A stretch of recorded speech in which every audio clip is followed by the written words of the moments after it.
All right. Good evening and good night. Welcome to the It's Your Perspective Talk Show. It is Tuesday, November 1st, 2016.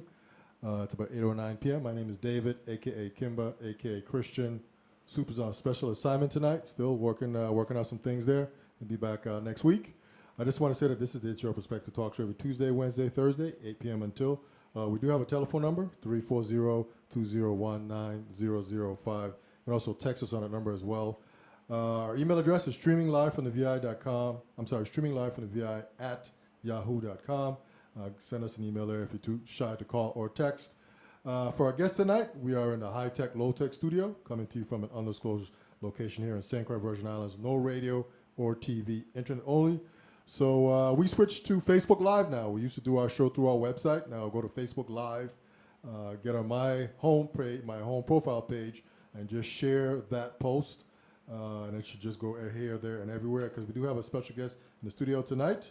You can see all our recorded live shows on YouTube and Ustream.tv. Just search for our channel, It's Your Perspective Talk Show. I want to give a quick shout out to CHS Class 1982 and to all our past guests. Thanks for being on the show. Super and I are going to be soon reaching the 3-year mark, man. We want to thank everybody that's come on the show for sure. We're on Twitter as well, VI Perspective. We're moving straight forward and up. The show's mission is just to entertain, inform, and empower everyone. Quick shout out to our sponsors, At a Touch Boutique in Sunny Isles Shopping Center. Big ups to Joanna and her crew down there.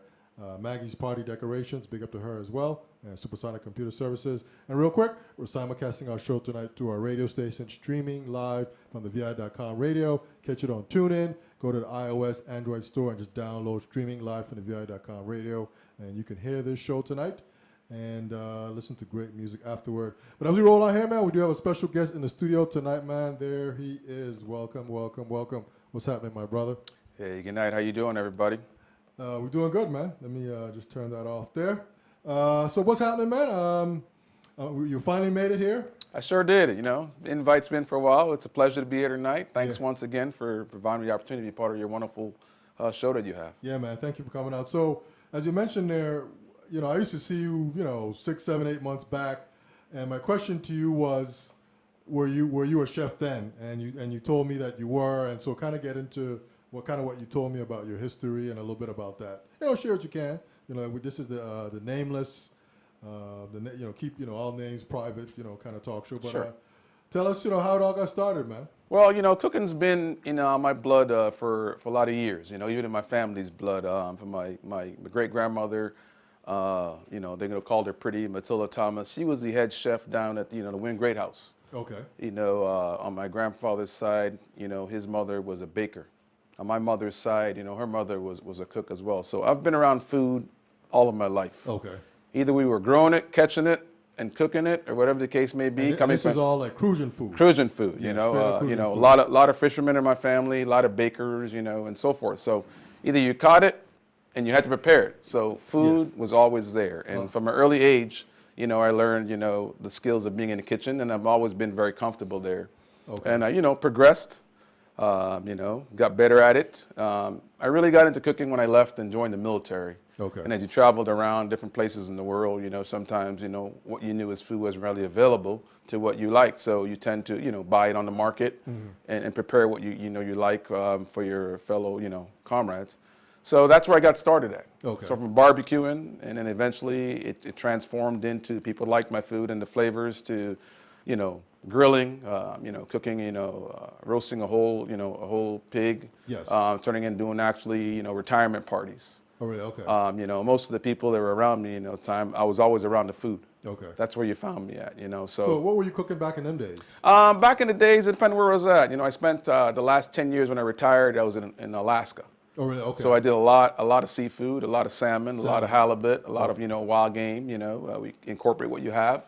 But, the key to my cooking has always been my culture. I've always brought that West Indian Cruisian flavor to whatever I did. Okay. And that's a very good flavor, and people seem to like my flavor profile. So the Alaskans like that? They loved it, we Creole onions on salmon is something different, But, or like a barbecued salmon. People don't think you need barbecue salmon, but you can. Okay. And it's not necessarily lathered with sauce, but it's a little hint, of a habanero with some, a smoke flavor with some brown sugar. Okay. Things that we incorporate in our culture, but Okay. it brings that to the next level and people enjoy it, Okay. So do you have any kind of like formal, or did you get that? I got most of my stuff throughout the years. I've taken some, formal training. Okay. as go to classes. You learn Okay. from other chefs. Instead of gifts, you get a cooking class here and there. Yes. You incorporate that stuff. But I always found that the skills I would learn were the skills that our people did from a young age. Yes. The style that we use were very culinary rich as a culture. Yes.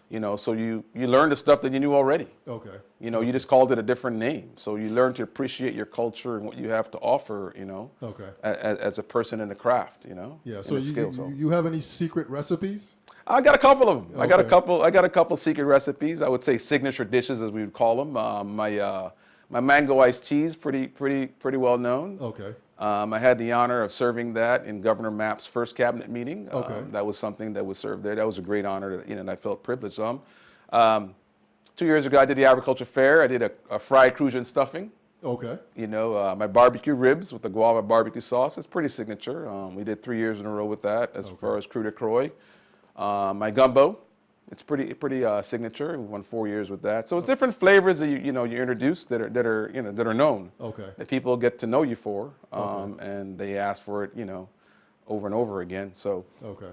So where else have you had an opportunity to Well, we've done things for like Jump Up. We brought, Okay. Jump Up. We've done things down in Frederickstead for the organization that Mrs. Claire Roker is part of. But we always try to bring food to the people, Yes. At one time we brought, gourmet food in the street. We did, a salmon Alfredo, Oh, really? or chicken Alfredo in the street. We do things like fried cassava, Okay. instead of fries with our chicken wings.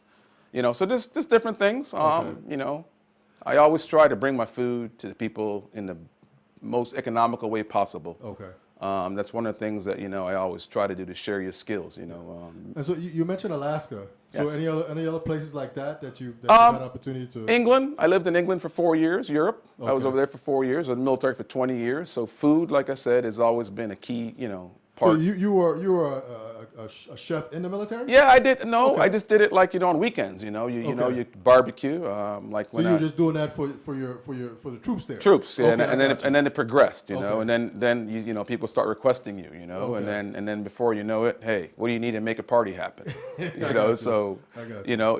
if we got all the food, could you cook it? Okay. So it's that's where the skill set came. Where I don't have a fear of cooking for people. I've cooked for 500 people in the parking lot. Okay. When I retired and I joined the private sector, I actually, did a barbecue for 400 people in the parking lot of a company I worked for. Yeah. Yeah. I would imagine that cooking in the military. You're cooking lots of food. Yeah. Because there's just a lot Yeah. of troops there and all that kind of Yeah. stuff. Cooking here. You're not cooking. You're probably cooking for a lot of people, but not probably as much. Yeah. To me, it's easier to cook for a larger group than it is small. Oh, really? Okay. Yeah. For me, it is. It's believe it or not, I cook a lot, but it's actually hard for me to sit down and cook a meal for myself for one person. Okay. If I got to make a pasta salad, I'm used to making, a 5-pound bag of pasta. Yes. So it's a little hard to downscale it once you go up. Yeah. But yeah.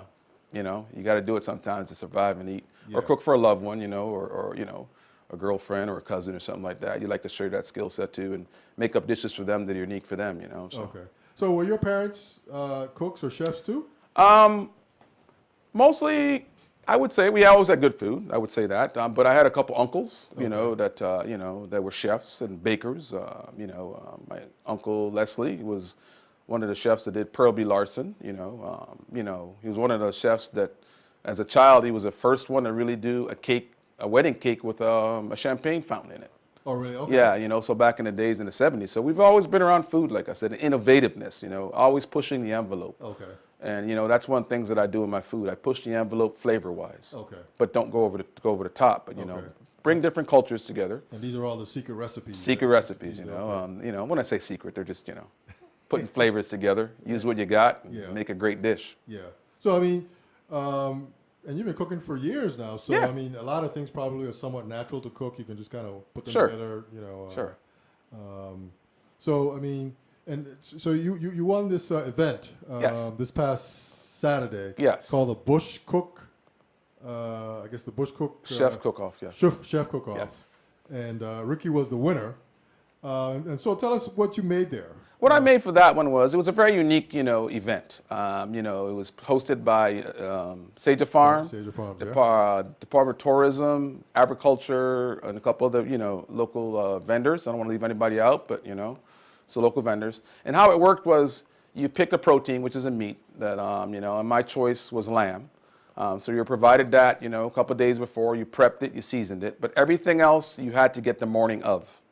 So when you showed up the morning of at the event, you picked whatever was in the market and you had to prepare the food utilizing what was there, kind of an Iron Chef, tempo.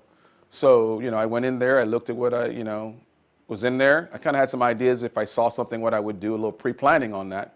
But basically, when I got in there, what we did was we did a roasted lamb. We had 2 legs of lamb we roasted in an oven that we made out of cinder blocks. We designed that, and it's kind of an oven, if you want to say, if you can resemble it as a Cajun microwave or a cook box. Yeah. That's a skill set that I learned a long time ago when I was in Alaska.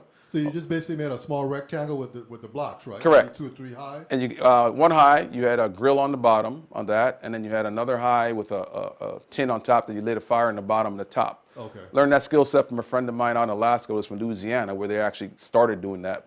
Came out of the Cajun cooking. So, I kind of had an idea conceptually about that. So we built the oven. We roasted 2 legs of lamb in there. And also we made a scalloped breadfruit with sweet potatoes, roasted bell peppers. Incorporated that in there. We baked that in the oven on the side as well. And we also did ossobuco. Ossobuco is, if you want to say it's a Italian stew meat, but we used lamb shanks that were sliced up. We stewed them down with a good flavor.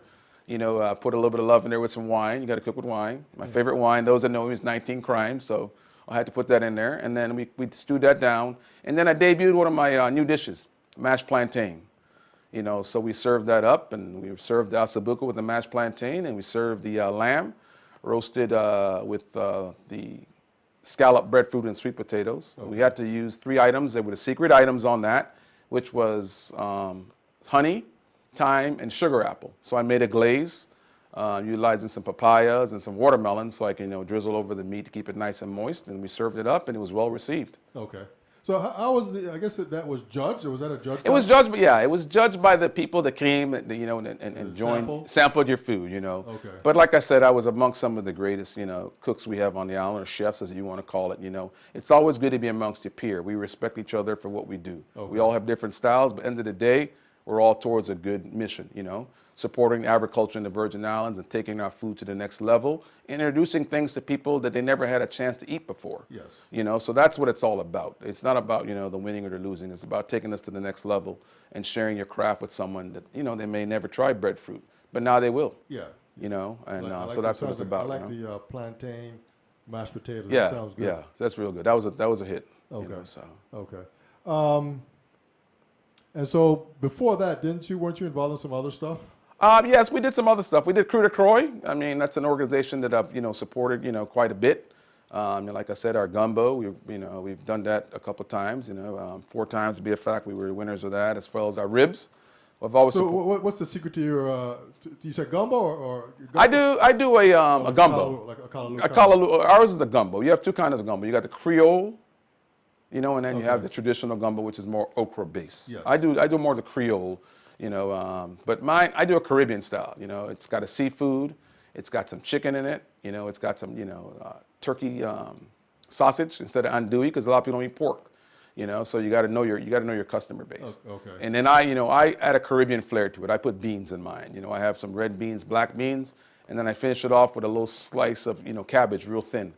So it kind of gives you that nice, healthy, feel-good food. Yeah, kind of a texture. Exactly. Texture is a very important layer in flavors. And the most important ingredient in my food is love. Okay. You got to cook with love, man. That's where it's at. That's where it's at, right? That's where it's at. Everything has to have love in it. That makes it taste better. Okay. So, obviously, you cook for your family, but, do you, practice cooking? Yeah, I do. The family, like I said, the family of those in my inner circle, whoever they are at the time, they get to sample, It's nothing uncommon for you to, if you look on my page at night at 9:30, I'll put up a dish, because it's practicing. You know, like last night, we made up a new dish last night. We debuted it last night, and it's going to be one of those dishes that's coming up in my restaurant when it opens up here shortly. We made a chicken soup with a plantain mash last night. So we posted the pictures up on that, and tasting, you know, committee last night thought it was awesome. Okay. You know, so it's definitely... And this committee is your family. This family, or whoever's around, yeah. You know, whoever's there, you know, whoever hears the pot cover clink, come on down and get there, you know. Okay. So, I got you. but we'll have an opportunity to share, you know, share that beyond, you know, the walls of the kitchen here shortly. But it was a hit. Okay. You know, but a lot of my recipes, believe it or not, I dream about food. Okay. You know, and I put it together, you know, and so that's how my recipes come from, you know. Like I said, they come from the heart. I've got a chicken curry, coconut, lemongrass, chicken and dumpling soup, you know, and that one came to me, like I said, in the dream. I dreamed it up. I got up the next day and I put it together and I cook it. And it's one of my, you know, signature soups that people request all the time. Yeah, I got you. You know, and that's won a couple of awards as well, you know, so it's just bringing those flavors together, you know. Okay. Can you share, like, as a chef, like, what is the most basic, you know, seasoning that one would use, you know, just to cook maybe a piece of salmon? Like, I like salmon. Salmon, believe it or not, one of my styles that I believe in is seasoning is good. Okay, I stay away from salt. Okay, stay away from salt because that tends to dry your meat out. But one of the things that I've learned is whatever you're cooking with has a flavor. And you have to let that flavor profile come out in your food. So salmon has a flavor, so you shouldn't try to, you know, overpower it where you don't taste, you know, the omegas and the fats coming out of the meat that you're cooking. Okay. You know, you have to allow that to be incorporated. So, you know, if you're a person that, you know, I don't cook with pepper. You know, really? Okay. I don't cook with pepper because what I've found is, and I don't use it in my food that much because your tolerances increase. So as your tolerances increase and you become, you know, non-sensitive to how it tastes to someone else that doesn't eat pepper, you put more in there and then someone tries your food and like their mouth is on fire. Yeah. So I really don't use pepper in anything I do. I use it for like a flavor, but not for the heat. Okay. You know, so those are things that I would say, you know. So I'm more of a person that what not to put on there versus what to put on there. So whatever you have in the cupboard, you know, adobo works good. You know, you can make your local seasonings or whatever you like. You know, that's what you use, you know, and you develop your profile. And each chef has their own profile. Okay. You know, my profile is local herbs, you know, making the sofrito. Everybody makes a good sofrito, but I make my own, you know. Everybody's got their own pound seasoning, as we call it, which is the combination. I like to make rubs, incorporating some of those, and I rub them on the meat or whatever it is. But the one thing I can say is this: preparation of the meat before you season it is the greatest thing you can do. Okay. Okay, you got to make sure it's dry so the seasoning sticks. You know, you got to make sure your meat's washed and prepared so it sticks to the, you know, to the meat. Otherwise, it just slides off.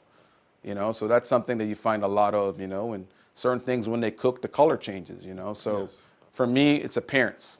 You know, I cook by smell. I don't cook by taste. You know, I smell, because if it doesn't smell good, you're not going to eat it. You smell the aroma. You got to smell the aroma. You got to go for the look, the smell. If you get past those two, then you'll taste it. You'll taste it, right? You know, so that's kind of what I do. You know, that's how, you know, I get to where I'm at and what I cook. So you'll see me smelling stuff, or, you know, the aroma, you know, and that's where I get it at, you know. Okay. Now, one of the things you mentioned was you mentioned something there. Help me here, Ricky. With the style of cooking, the seasoning? No, about the event. Okay, the event. Yes. Yeah. Let's talk about that. Okay, the event, basically what it is, like I said, you pick the stuff. I went in and I picked... No. Something that's coming up. Okay. The event, what I got coming up. Yeah. What I got coming up here is I got I just did a pilot... Hold on here. Let's see if... Let's call it. It's Your Perspective Talk Show. Yes, hi, how are you? I'm doing good. Hold on a second, okay? Hold on a second here. So, Ricky got your headphones on. Go ahead, sir. Welcome to the show. How you doing? I'm doing well. How are you? Okay. Ricky can Brad hear Nugent. you. I can. Ricky can hear you. Hey, Brad. Hey. Who? Oh, this is Brad Nugent. Yeah. Yeah, what's up, my brother? Everything's good? Everything is good, Yes, man. Thank you for calling, man. Hey, Brad. How you doing, man? Good to hear your voice, man. Yeah, I'm doing well. Thank you. I just wanted to call in right quick and tell you and tell your audience, man, a secret that I guess most people are knowing, that Ricky is a phenomenally talented person. However, he is an extraordinary chef. Thank you. Thank you for the kind words. And I don't mean like a cook, honestly, because I could cook. I could warm a hot dog and microwave something. But if you've ever had the good fortune to taste Ricky's food, whether it's barbecue, his soup, or whatever, you can tell that he's a person who sincerely puts an extra effort because he knows other people have to enjoy what he prepares. And I just want to congratulate him on all his most recent success. And I'm following him on Facebook, and I'm seeing all the other stuff people are saying. And I'm glad that other people know what so many of his friends know, that he's an awesome guy and a talented chef. So I just want to congratulate you and just continue with doing your do, bro. You're awesome. Thank you, my brother. Thanks, Brad. Appreciate that, man. All right, guys. Have a good night. All right, Okay. man. Take care. You, God man. bless. All right. That was Brad Nugent there, man. Yeah. Calling in. Good friend. Kind of cool. Brad has had an opportunity to come on here a couple times, too. Big ups to Brad, man. So back to the event. Yeah, what I'm doing is we're actually doing a show. It's going to be called What's Going Down in the VI. We got another call here. Let's see if we can get this here. It's Your Perspective Talk Show. David speaking. Hi, I'm calling in to say hi to Ricky Dean Andrews. How are you? I'm doing great. And yourself? I'm super excited that he's on. This is Shalana Brown. Hey, Shay. How you doing? What's up? I just have to call in because I have to talk about how extremely supportive Ricky Dean Andrews is, always advocating for other people to do their best. And we don't have a significant age gap, I don't think, but I am younger than him, and he's always providing me with a lot of wisdom and his experiences in life. And I just really appreciate him. And he's always doing that with a lot of useful people in his life. So not only is he an incredible chef, but he's an advocate for young Virgin Islanders, and I support him in everything and anything he does. Well, thank you. Big ups to that. Thank you. I guess she just dropped off there. Thanks for that as well.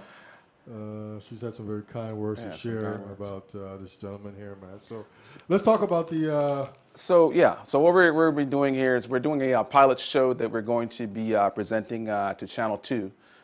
It's What's Going Down in the VI. It's going to be, a show that's going to be 30 minutes long, about 22 minutes of fill time. It's going to be covering what's going on in the Virgin Islands, current events, up-and-coming events, featuring some local people in the community and so forth. But I have the honor of being selected to be the chef. We'll do a cooking segment for each show once it's accepted by Channel 2. We're really shooting for that, so keep us in our prayers. And Island Delight Cuisine is a section that I'll be doing, and I'll be incorporating local foods and cooking.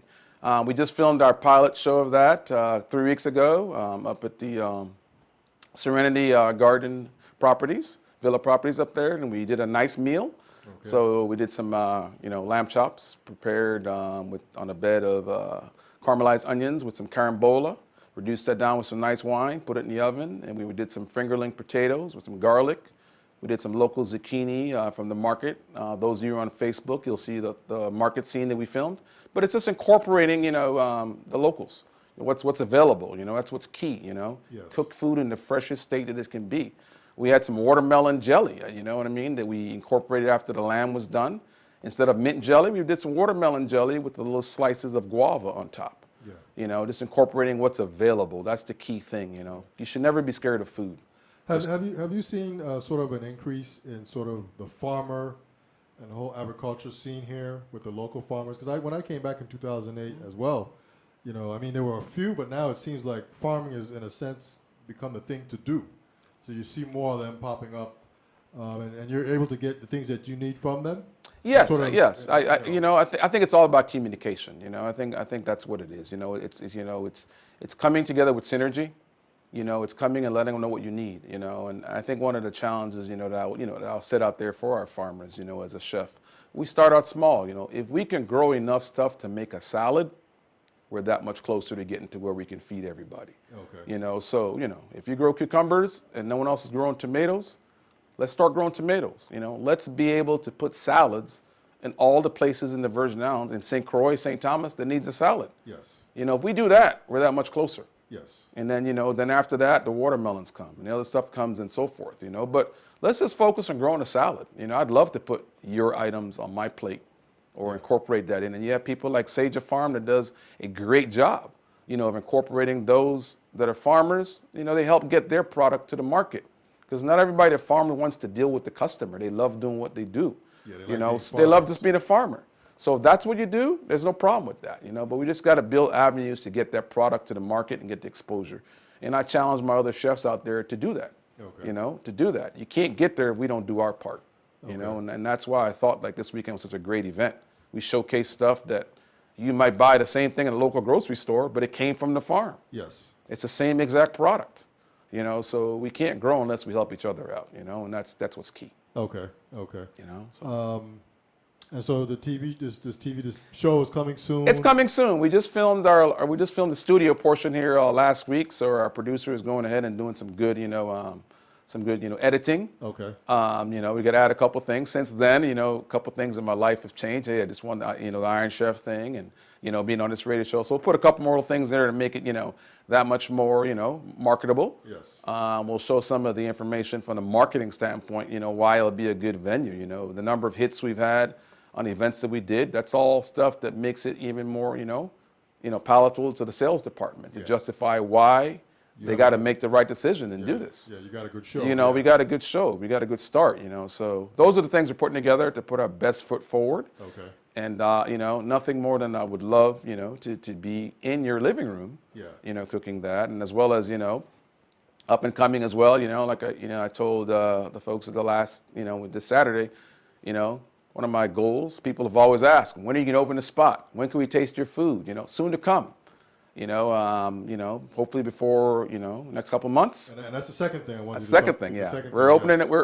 Ricky D's flavor is going to be available in a spot near you. Okay. You're going to be able to taste what I do, in some form or fashion, in some kind of food that you can eat and share with your family. So that's coming. So this is going to be a come to the door, come inside, sit down restaurant. It's like I said, we got some legal issues. We're tying up. We're looking at the marketing detail. St. Thomas or St. Croix. One VI. That's how it is. One VI. We got people that are on both islands that love our food. So we're looking at what the marketing can support. And if we pick one island, doesn't mean we're not coming back to the other. I believe in just spreading the wealth. So, I have a goal to share my food with all Virgin Islanders, So you got to start somewhere. So, you want to be successful when you take the first step forward, like I said, So, looking into marketing detail, see what's going on. And, once you make that decision, we're going to do a little unique. You're going to start seeing stuff on Facebook. That's how we're going to roll it out. We're going to roll it out by Facebook. You're going to see, hey, this is the inside of decorating. You're going to see a little demo work, but we're going to roll it out, keep it going, and build that energy up. And then eventually, when it comes out to where we say where it's at, whatever the case may be, then you guys will be the first to know. Because the reason I'm doing it that way is I only do work by Facebook. I'll compete, but that's the venue that I use, word of mouth.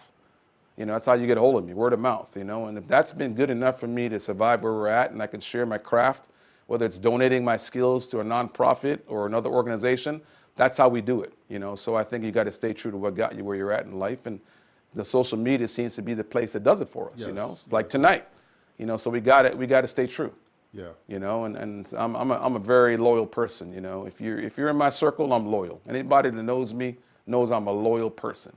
Okay. Dave, we worked together before, and you've invited me out on the show before, but it wasn't that time. And Yes. tonight is the time, and so that's what's good, Yeah, I kind of had an inkling that something was going on there, but we never really got there. But you're here, and it's all good, man. It's all good, man.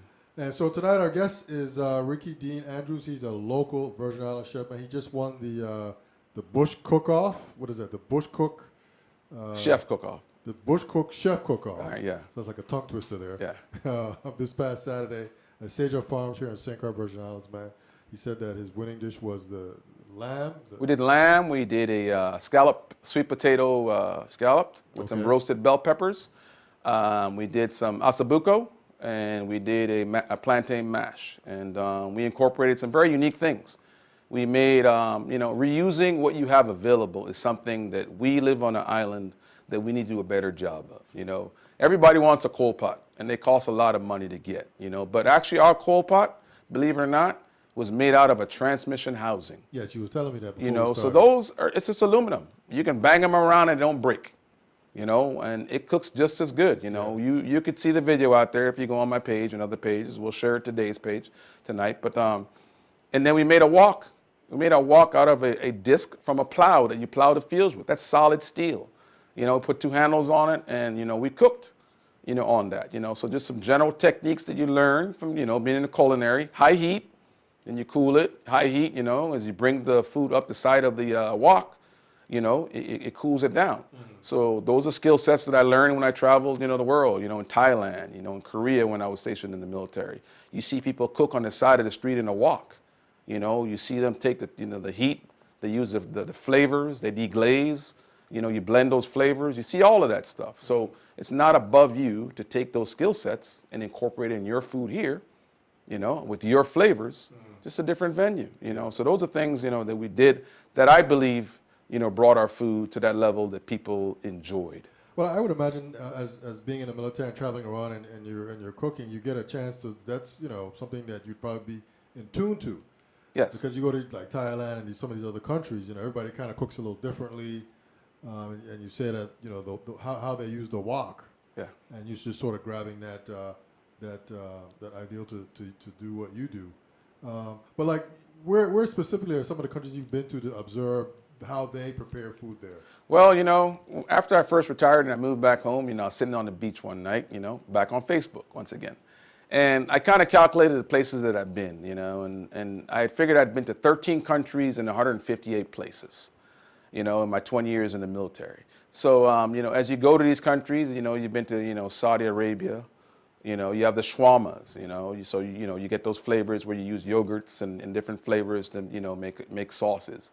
You blend that with a chicken, Thailand, I like Thai food, I use a lot of coconut and curry, it's a Thai flavor, But believe it or not, Thailand is a lot like the Virgin Islands, It's just on a different side of the equator.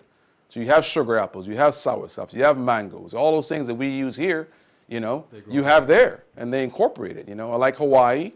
I like the the whole that part of the world, the Mongolian barbecue. I like that flavor as well. I like like I said, living in Alaska. A lot of good friends there. A lot of blending of cultures there. Where people are from the South, where they taught you certain things like frying a salmon with some cornmeal. One of my favorite recipes is taking some salmon, you cut it into some little strips, you put a little mustard. And you just put some cornmeal on it and pan fry it. Make your own chicken, your own fish fingers. Fish fingers, okay. Wonderful flavor. It's very simple. Okay. You ought to try it, but it comes out great. I learned that from one of my great friends, Bill. He taught me that. Yeah. So those are things. Do you have a cookbook? I am working on that. Okay, that's a lot of things. That's a lot of things people always say. Did you write it down? But I got to start doing that. I'm thinking of possibly. So nothing's written down. You have all the. It's all in the head. But what I'm going to probably do is, one of my commitments to myself, starting in January, I would like, and following the year, is to come up with a calendar. Okay. And the calendar will have recipes on it. Whether they're my recipes or a grandmother's recipe, or that way you can carry it on. I plan to roll it out that way, and I think that'll be the easier way to do it. And then it may become an annual thing that you want to see, so you'll get like, 12 recipes, maybe one with the cover, and it'll be small in a postcard, kind of like what the Betty Crocker had back in the day. That's what I'm envisioning. Okay. And they'll be my flavors, and you can put them in a little box, and hopefully after the years, you got quite a bit of recipes out there, I got you. So.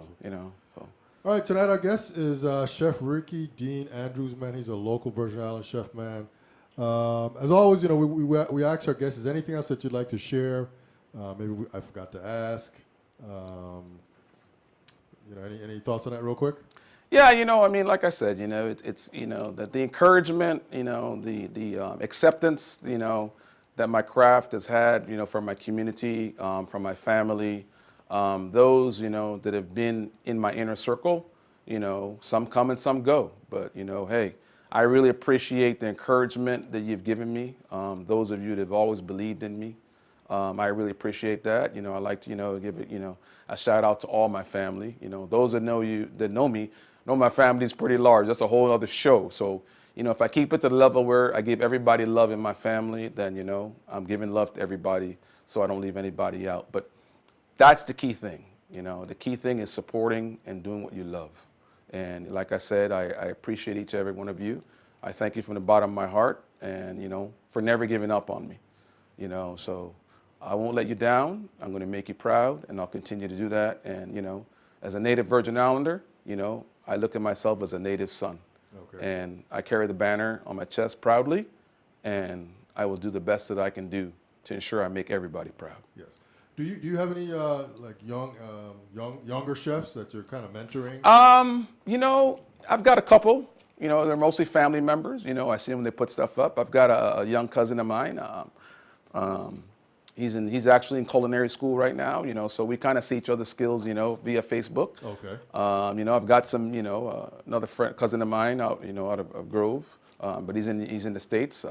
So we kind of, we look back and forth. We'll inbox each other, menus or ideas, or I'll see someone that's up and coming and they're trying barbecue. I'll inbox them something and share a skill set, But one of the things I'm going to really do, I'm going to start forward, is a new thing I just started. It's called a chef forward. And that's something that I do.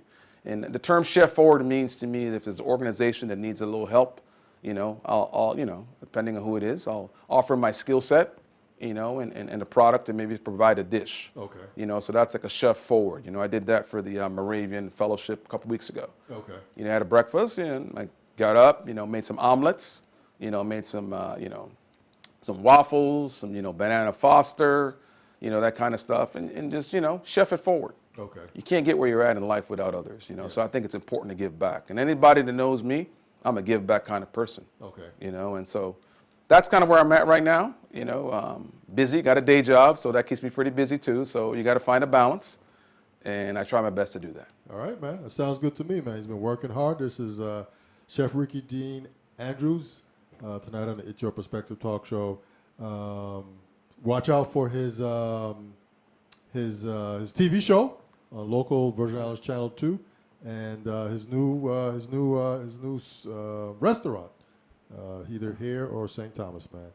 So Ricky, thank you for coming through, man, and spending a little bit of time with us. Thank you. I'd like to shout out to one more to my two boys, Okay. Joshua and Jacob. They're up in Washington State. Dad loves you, miss you. Okay. Can't wait to cook for you again. Okay. And And actually, one last thing too. Sure. Share any contact if you want to. Facebook, how to get a Facebook, hold Ricky Dean Andrews. Just inbox me. That's the best way to get a hold of me. of you? Okay. My number's on there. My cell phone number's on there. That's no secret. So Okay. if you got to get a hold of me that way, I'm pretty accessible. I'll answer if I can. Like I said. If not, just inbox me. And, hey, Just return the call. I'll return the call as soon as I can. Yeah. All right, man. On that note, thank you for coming through the studio, man. I just want to say real quick that this is the It's Your Perspective talk show every Tuesday, Wednesday, Thursday. We do have another show lined up for tomorrow, Wednesday. Stay tuned for that. We're out. Enjoy the rest of your evening. Peace.